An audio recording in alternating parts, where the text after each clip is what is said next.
So for this problem, let us start first by looking at um, two functions, f and g. So let f and g defined on AB into R, okay? And we assume that f is Riemann integrable,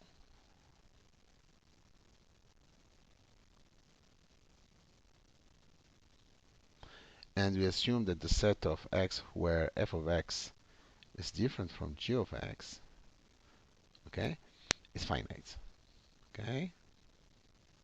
So what we're going to do, we're going to shift everything to 0 by introducing the function h of x equal f of x minus g of x.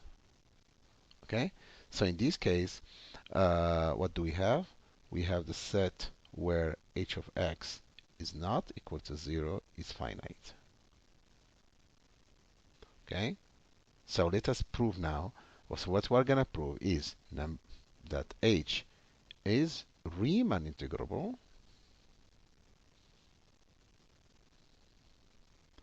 and that the integral of h is equal to 0. Okay? So first, since h is not equal to 0 only on a finite set, so let's put the set x where h of x is not equal to 0 equals x1, x2, xn. So n is fixed now. Okay, it depends on h. And we assume that x1 less than x2, less than x3, etc., less than xn, less or equal than b. As we did in the previous example, so let me show again what's going on. We have A, we have B, and we have these points in between. Yeah? So, what we are going to do is we are going to have these small intervals, tiny intervals around this point. Okay?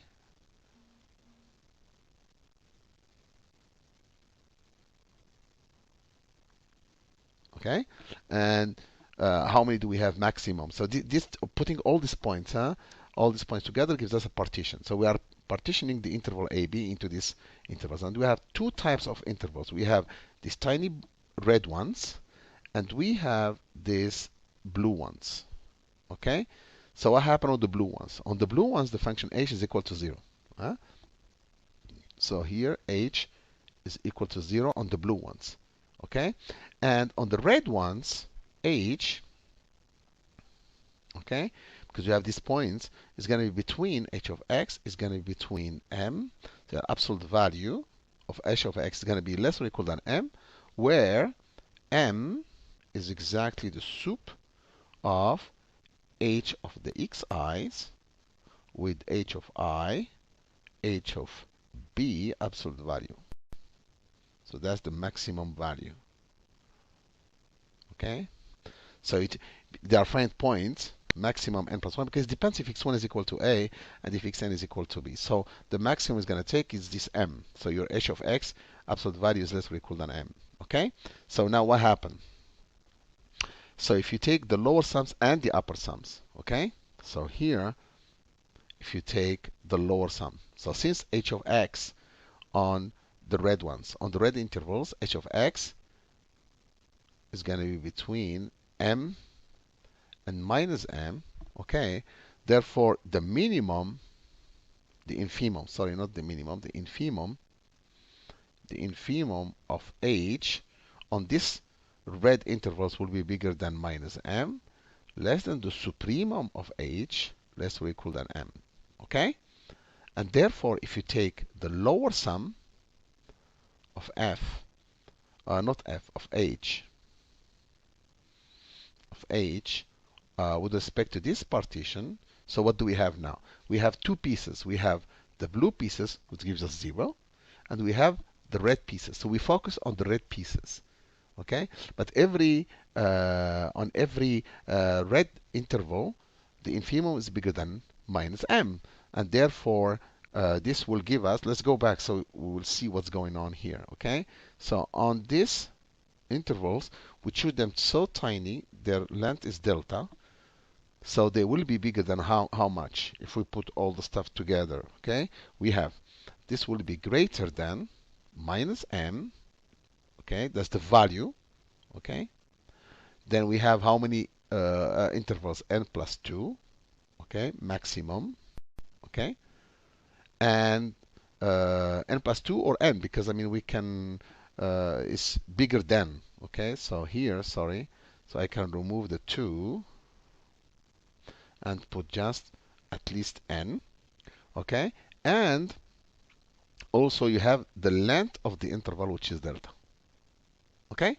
While the upper, okay, of h with respect to p, okay, is going to be less or equal than m, okay, n plus 2 times delta, okay. So keep in mind, m is fixed. It depends on the point where the function h is not equal to 0, okay.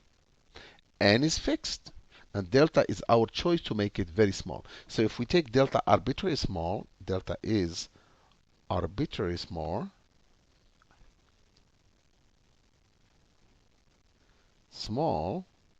obviously these two sums, L of h with respect to p and u of with respect to p, will be small. Okay, will be small. Okay, very small. As arbitrary as one wants. As arbitrary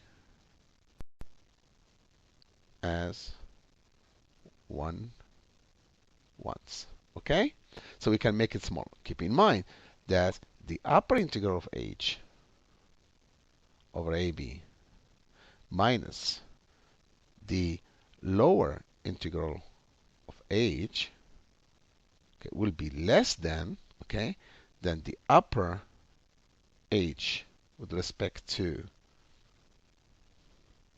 p minus the lower sum with respect to p, which can be small. So this is greater or equal to 0, and this part and this piece can be made very small. So this tells us that that the upper integral of h of x dx minus the lower integral of h of x dx is equal to 0, which shows us basically that the integral of a to b h of x dx, the upper one, is equal to the lower one, which tells us that the function h is what? Is Riemann integrable. So we have h is Riemann integrable. Okay? And if you go back to the proof, then basically what do we have? Because we can show, if we go back to here, we can show in fact that the integral of f, see, is going to be bigger than this, smaller than this, okay. So in other words, what we have is the integral not of f of h dx is going to be bigger than minus m n delta and m n plus 2 delta. And since we said that we can choose delta as arbitrary as one wants, then we get that the integral of a to b h of x dx is equal to 0.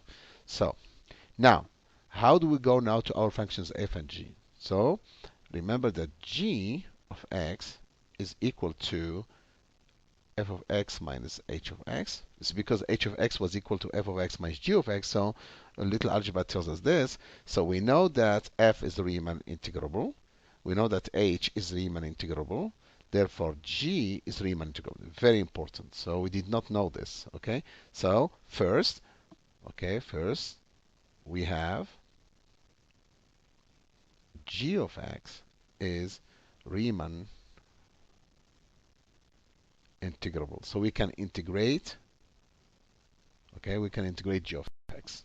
And the integral from a to b of g of x dx is going to be equal to the integral of f of x dx minus the integral of g of x dx. Since this one is equal to 0, we conclude that the integral of g of x dx is exactly the integral of f of x dx. So these two functions are Riemann integrables, and they have the same integral. Now, what happened if we assume now that in fact the set x such that f of x is different from g of x is now not finite but infinitely countable? Huh? So is countable infinite. Okay, so this was done in the first example in the series of these exercises or problems on Riemann integrable. If you take the function f of x equals to 1 on AB and g of x equal 0 if x is rational and 1 if x is irrational. So we know that these assumptions are all satisfied. FB is a Riemann integral is obviously the case because it's continuous on AB, but g of x is not Riemann integrable. So here we know that g of x is not Riemann integrable. So this tells us that this result is not true if we take the case of countable infinites.